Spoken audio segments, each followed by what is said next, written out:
Hello, degenerates, and welcome back to another Wild Ride review. Today, we're going to be talking about Rise of the Resistance. So, I did just have the luxury of being able to finally go on this attraction after so many months of waiting.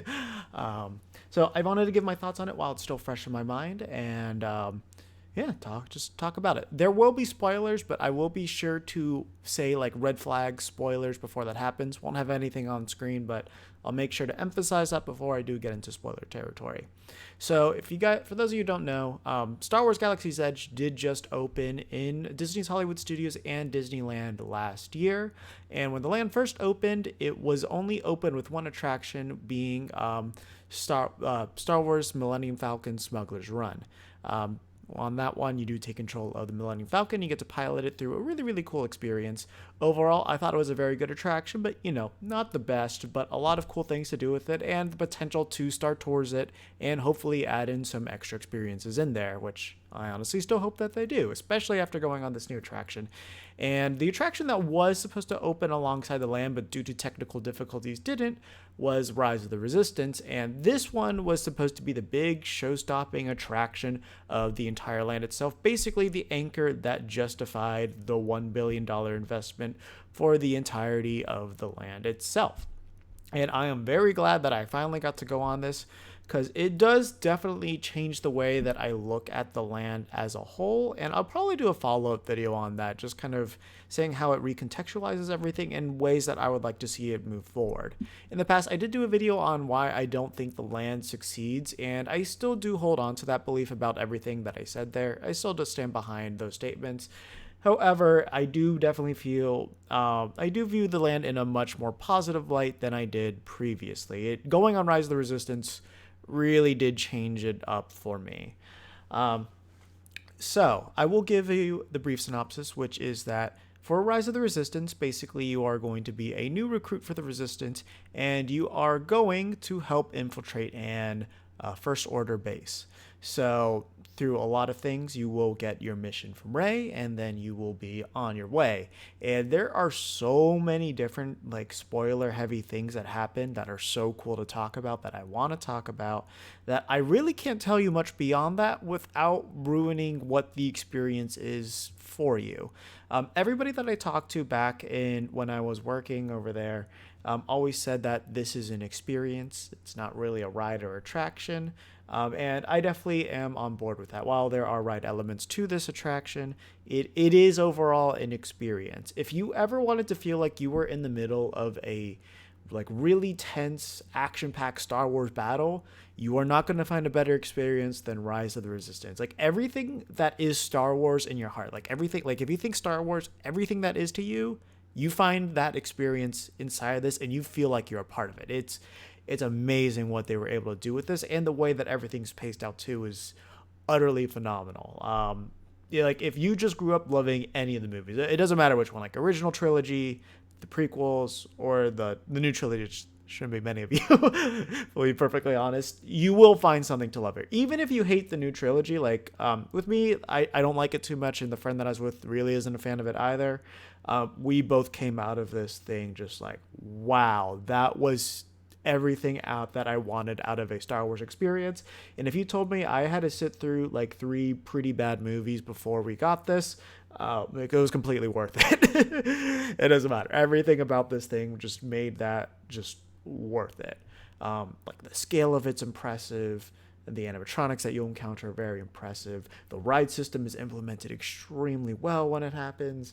And just overall, I cannot sing enough praises about the entirety of this experience. The other thing that I will mention really quickly too is that I have had the pleasure of talking to a lot of people that are prone to motion sickness, and every single one that I talked to, from a little motion sickness to heavily motion sickness, they said that this did not give them motion sickness. So if that is a concern for you, I would say that I would give it a shot. It's definitely worth doing. If you do come up with it sick, sucks. Sorry about that. But for the most part, I have not heard anybody really having an issue with that. So I think going in, you should be okay. The other thing too is they do have wheelchair accessibility, just like a lot of other things. So you'll be fine with that as well. But I'm not sure if that alters the experience at all. That's something that you would have to ask a cast member when you're there.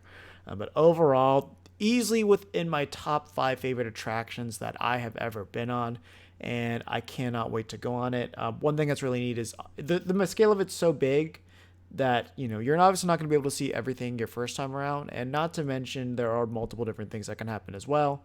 So it does have a lot of rewritability factor to it. However, if you do go, you'll only be able to ride it once, and at the time of this recording, which is August in 2020, they only do it by the reservation system. While they do have a giant queue there, who knows if that's ever going to be used. And they do have fast pass as well, and I don't even know if single rider is ever going to happen. With the way it works, I kind of doubt single rider will ever be a thing there. And so as for the foreseeable future right now, they do have like 2 windows opening. So they have an opening when the park first opens, you get on your app, you get your boarding pass. And they have another one at 2 o'clock if the ride has been running efficiently. If it has not been running efficiently, they won't open up that second one. So, definitely you want to go there at 10 o'clock to get there. There will be a second one at 2 o'clock, but the chances is the batch there is probably going to be a lot smaller than the 10 o'clock one. And you can only ride it once per day. So if you want to rewrite it, you're going to have to plan a second day to go to Hollywood Studios for that. So with all of that out of the way, I still don't know exactly where I'd put this. Top 5 favorite, as I mentioned before, but that's it. Glowing recommendation. If you are a fan of themed entertainment, it's just something you must do. Like all facets of themed entertainment.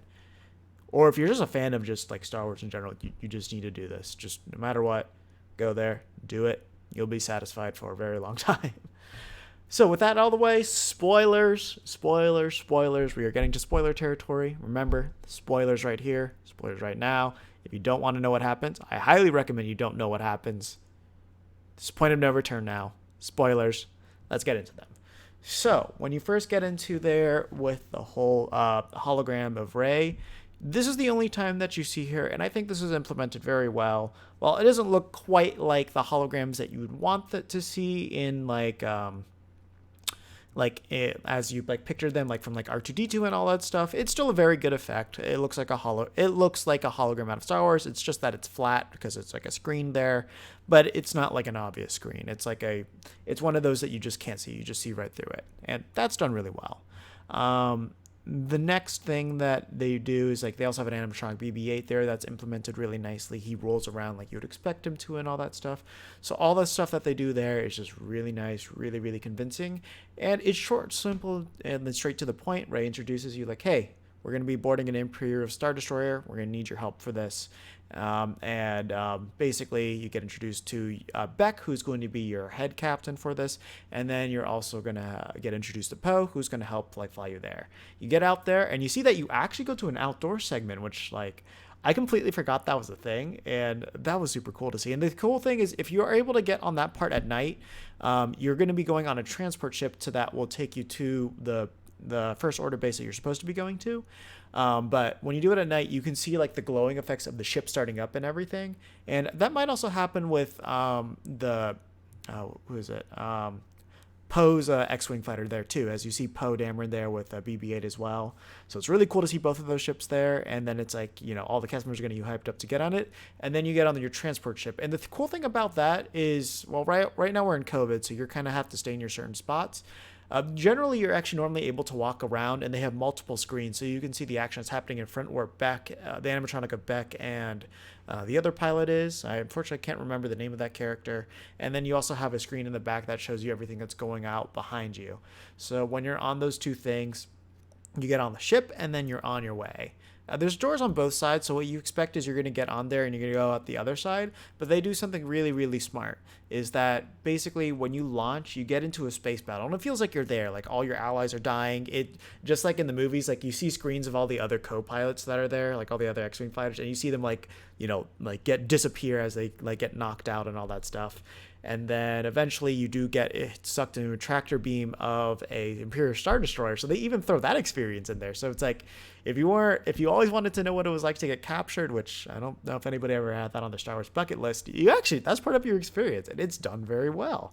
Then like Poe's like, don't worry, I'll be back with reinforcements, all that stuff. And the cool thing is, if you're looking out the back end, you see all these stormtroopers like go into the actual like loading bay there. And then when the door opens, you actually go in and out the same door that you came in. So you're just like, wait, we actually moved? So you realize that you were actually on a moving ride system that entire time. And of course, they do that for loading efficiency as well.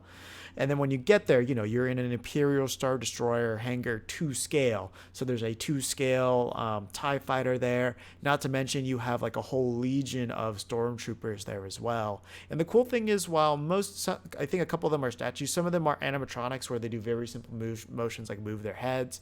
I don't know if there's any like gun twitching at all, but I know at least I noticed the head moving, and that might be the only one. But it's cool because like it adds like these are individuals and not just like statues that are there.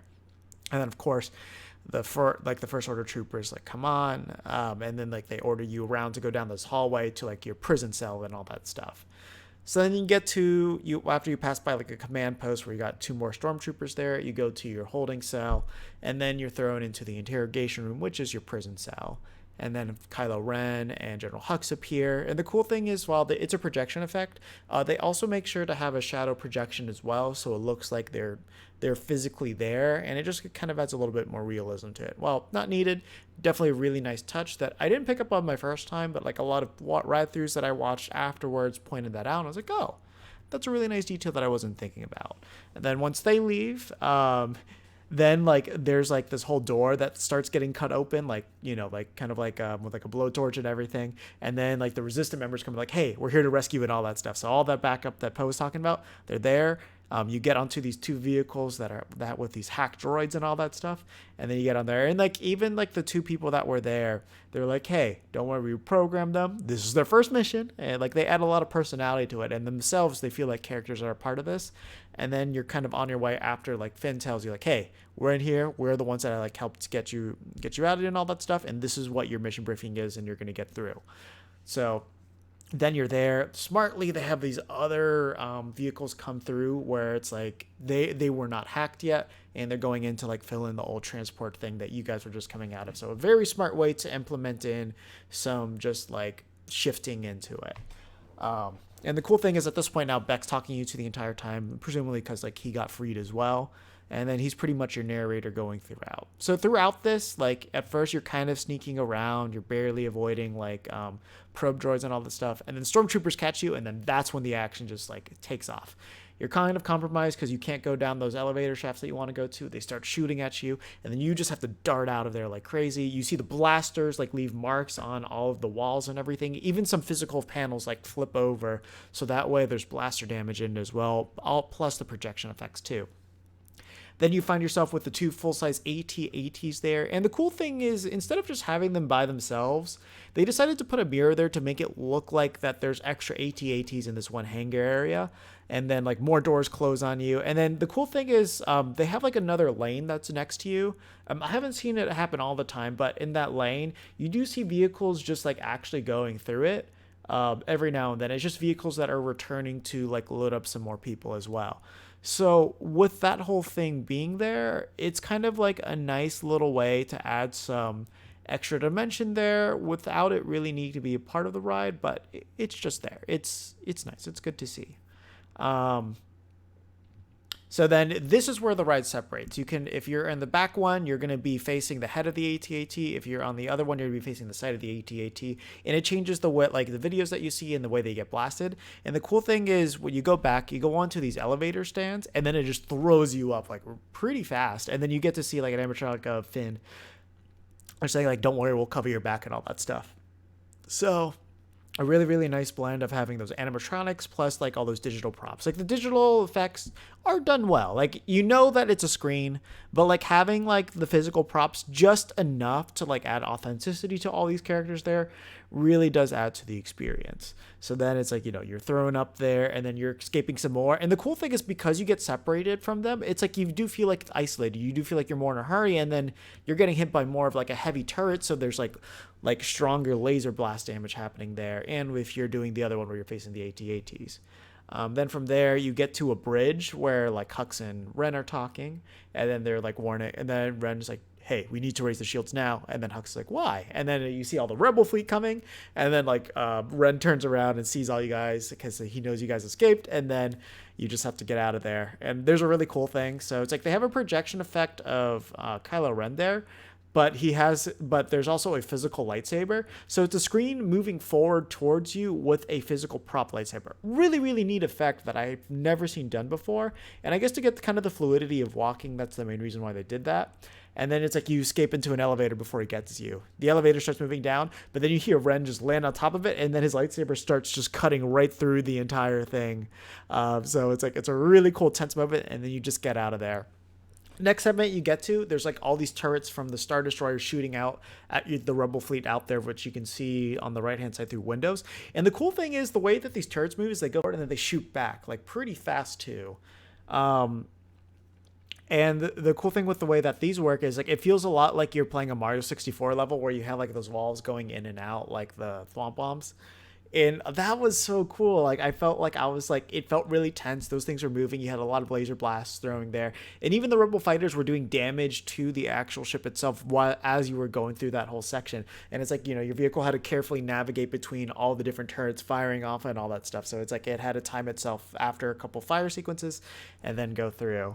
And then when you get to this last part, there's one more Kylo Ren animatronic where he force grabs you and pulls you through, and then Rebel damage the ship where the vacuum of space starts suffocating him out. Some reason that doesn't suck you guys out, but I think it's because the wall panel goes in place and like kind of patches it up. And then you guys escape to your escape pods. And the cool thing about the escape pods is, if you remember, we took an elevator shaft up. When you get on the escape pods, it actually is a similar system to the Tower of Terror, where you get on them, your vehicle locks in, and then it's a drop shaft plus a motion simulator base, so it feels like that you're flying through. And then you land back on Batuu and the Black Spire outpost, and then you find out, and then you see Becca in his own escape pod 2 repairing it as you guys get out of there. So like all in all, it's just like the entire experience of combining multiple ride systems, physical animatronics, really smartly implemented screen-based technology to really make these characters feel a lot more alive than they had any right to be. Plus, like all of the cast members there don't feel like they're just operating a ride. They feel like they're a natural, organic part of the story that are leading you to the next mission or like the next parts of this experience. Like I actually got stuck in right before the interrogation room. So the funny thing is, even though it broke down and all that stuff, it still felt like, hey, we were prisoners of war and we were just being stuck there too while we were being watched by all the Imperial troopers. The nice thing is, although we did get stuck, they did allow people to go to the bathrooms. Hopefully there were bathrooms in there so they could keep everything in theme, but there's a chance you probably had to go outside before you could to get to them as well. So yeah, not exactly sure how that whole part works out, but if that was the case where it's like you were still technically a part of the ride and all that stuff, more power to that. So yeah, as you can tell by like all those details and everything, this is like the most intricate, complex ride that I have ever seen. And it single-handedly changes like the landscape of what is possible to do with an attraction. Like going forward, I hope Nintendo Land's Mario Kart ride will be somewhat similar to this. Obviously, it won't be nearly as complex narratively or anything like that, but I really do hope that they do everything in their power to make you feel like you are there, like you are a part of that track, and like the options that you have there are going to impact what is happening on your ride experience. While you aren't physically doing anything there, it does feel like you are a very natural part of the story, and like you have a very defined role in what you're doing there. And I just wish that transferred outside to like the greater Galaxy's Edge. It just like, while it technically plays into the story of it, it makes Batuu feel a bit more alive with everything it does. It's just that your narrative just does not feel nearly well as integrated in there as it does with Rise of the Resistance. And if you looked at like all the leaked documents of everything that got cut from Galaxy's Edge, I do think the narrative experience you had on Rise of the Resistance was intended to be felt throughout the entirety of Batuu, and it's a real shame it didn't get there. Because like if I could feel like that same level of immersion and integration with the story as I felt on that ride with the rest of like Black Spire Outpost, that would be the single greatest land in themed entertainment in history. The thing is, it has the look, it has the details, and it has the setup to make that still possible. Even with an app integration, it just requires a few tweaks. they could have it. They could have a reason for people to come there year after year and spend all their time and hard-earned money on the things that are there. And if they just do that, they will have a smash runaway success that is going to withstand the test of time. Of course, Rise of the Resistance is going to do that. Regardless of what happens to the Star Wars as a franchise from here on out, that is just a masterclass in themed entertainment and how to fully immerse people and believe everything that's happened. Like, I still can't believe I experienced what I experienced there. Like, the little child in me is so happy that I got to do it. Like, I still remember going to Animal Kingdom, riding Dinosaur, and I still felt like I actually time traveled to go back to the age of the dinosaurs. And I could only imagine what the kids that like still like believe everything they're seeing going on this feel, because like there is nothing there to like make you feel like it's not real. Like on Dinosaur, I always felt like the dinosaurs were going to do the same exact thing over again. Well, of course, technically time loop and all that stuff.